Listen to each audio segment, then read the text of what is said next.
తెలంగాణ రాకముందుకు రాష్ట్రం వచ్చినాక ఏ పార్టీ పవర్లున్నా ఏ leader CM సీట్లున్నా అస్సలు ఫరక్ పడంది ఎవరికంటే ఎంఐఎం పార్టీకేనబ్బా. రాష్ట్రమంతా పోటీ చేయరు కానీ పాత బస్తీని గుత్తవట్టిండ్రుల్లా వెనకడ్సంది. అసెంబ్లీకి 7 సీట్లు, ఒక ఎంపీ సీటు గ్యారంటీ ఎప్పుడు ఎలక్షన్లు పెట్టినా.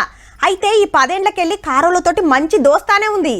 అయితే कि क्या टीआरएस बीजेपी से मर्ज होगी या टीआरएस बीजेपी से अलायंस करेगी? హగనట మీ పార్టీని బీజేపీలో కలిపేస్తారా లేకుంటే సపోర్ట్ చేస్తారా? అసలు ఏం చేద్దాం అనుకుంటున్నారు మాకు క్లియర్ గా చెప్పాలని కేసీఆర్ సార్ ను డిమాండ్ చేసిండు ఎంఐఎం అధ్యక్షుడు అసద్ బాయి.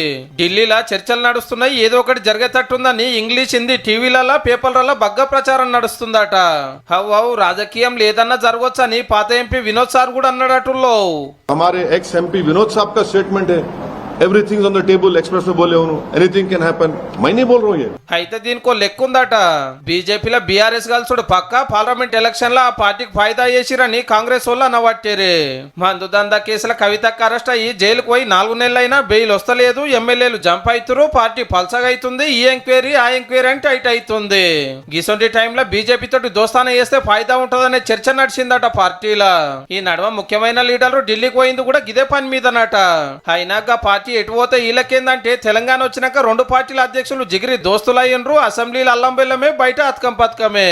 పతంగికి కమలానికి ఫస్ట్ కాంచెల్లి టగఫరే ఉండే. ఇప్పుడు అలా సోపత్ చేస్తారని ప్రచారం అవుతుండే వరకు నిజమో కాదో చెప్పాలని అసౌద్దీన్ సార్ డిమాండ్ చేస్తున్నట్టు. ఇంత లొల్లి అవుతున్నా అవును కాదని కారోలు చెప్పకపోవడే గమ్మతున్నది పో.